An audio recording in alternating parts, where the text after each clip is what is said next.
अव्ययभाव समास। क्या?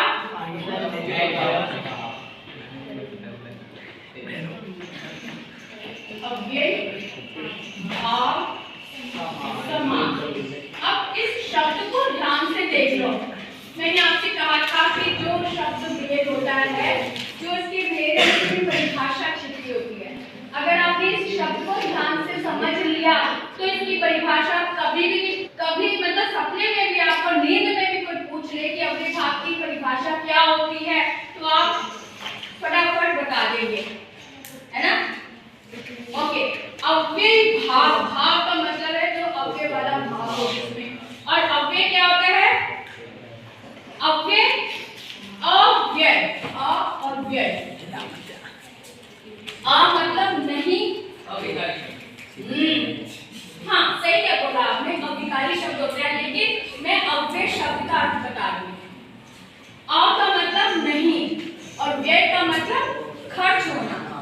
व्यय का मतलब खर्च होना। तो जहां कुछ खर्च नहीं होता, जैसा जो शब्द ना तो घटता है बढ़ता है, कुछ खर्च नहीं होता, जैसे जैसा किसी प्रयोग में लिया। समझ आए उदाहरण? जैसा का जिस तरह से, जैसे आप रेडीमेड सूट लाते हो, बाजार से लाए, आते ही हमने पहन लिया बिना कटिंग किए, तो इसमें कुछ भी फटाफटा नहीं हुआ ना। तो जहां पे कुछ भी चेंज नहीं होता,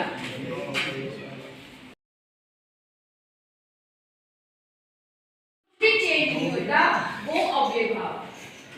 क्लियर है? और जहां पर कुछ भी चेंज नहीं होता, ऐसा वाला भाव जहां होता है वो अव्ययभाव है ना। अब जैसे उदाहरण लेंगे, कोई बताएगा? यथा शक्ति। और एक चीज और बता दूं आपको कि यथा शक्ति, यथा अलग से लिखा हुआ है, ये उपसर्ग है और अव्यय भी है। ऐसे बहुत सारे शब्द आपके पास लिखे होंगे, लिस्ट में होंगे, अव्यय भी है और उपसर्ग के रूप में लगता है, लेकिन अव्ययभाव अलग से यथा शब्द अव्ययभाव नहीं होगा। क्यों? क्योंकि अव्ययभाव का की पहचान ये है कि वहां दो शब्द होते हैं, हमेशा दो शब्द, पहला पद उपसर्ग होता है या अव्यय होता है, या दोनों शब्दों को मिलाकर पूरा का पूरा शब्द ही अव्यय होता है। क्लियर है बेटा? अब अव्ययभाव समास में दो शब्द होने जरूरी होते हैं, एक यथा, एक शक्ति। शक्ति के अनुसार आजीवन, है ना?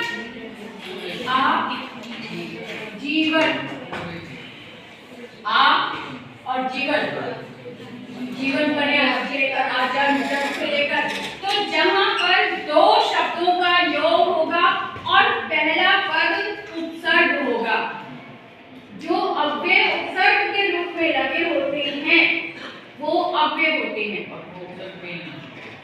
हाँ क्या? बिल्कुल, उपसर्ग प्रधान होता है, प्रधान होने के साथ साथ वो अव्यय होता है। कोई भी अव्यय ले लो, कोई भी उपसर्ग ले लो, वो सब अव्यय होते हैं, है ना? जैसे कदापि हो गया, कदापि शब्द में भी दो शब्द लगे हुए हैं, है ना? कदा और अपि। तो यहाँ पर ये पूरा का पूरा पद ही अव्यय है। तथापि पूरा का पूरा पद ही अव्यय है। तो यहाँ पर अपि शब्द लगा है, कदा लगा है, दोनों ही अव्यय है, दोनों ही शब्द अलग से दिए तो दोनों ही उपसर्ग भी हैं और अव्यय भी हैं, है ना? तो जहाँ पर पूरा का पूरा पद ही अव्यय होता है और या फिर इसका प्रथम पद उपसर्ग हो या कोई एक भाग उसमें उपसर्ग हो, और जहाँ उपसर्ग होता है वो अव्यय होता ही होता है। जहाँ उपसर्ग होगा ना वो अव्यय होगा ही होगा। उपसर्ग लगा है तो अव्ययभाव, दो शब्द लगे हैं अव्यय के साथ, दूसरा शब्द लगा है तो अव्ययभाव। एकदम आंख बंद करके बोल दो अव्ययभाव। क्लियर है? तो अव्ययभाव आपको अच्छे से समझ में आ गया। पहली बात क्या, इसमें दो शब्द होते हैं, है ना? दो शब्द होते हैं। और दूसरा कि उसमें उपसर्ग लगा होता है। और तीसरा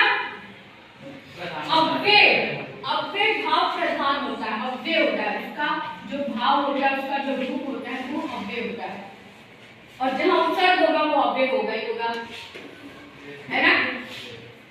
तो सारी बातें एक दूसरे से कंसर्न है ना। yes, कोई अगर उपसर्ग लगा है और साथ में कोई और भी शब्द है तो वो अव्यय भाव समास है, सिंपल। चाहे वो संस्कृत में आप कर रहे हैं, चाहे आप हिंदी में व्याकरण पढ़ रहे हैं, वो एक ही रहेगा।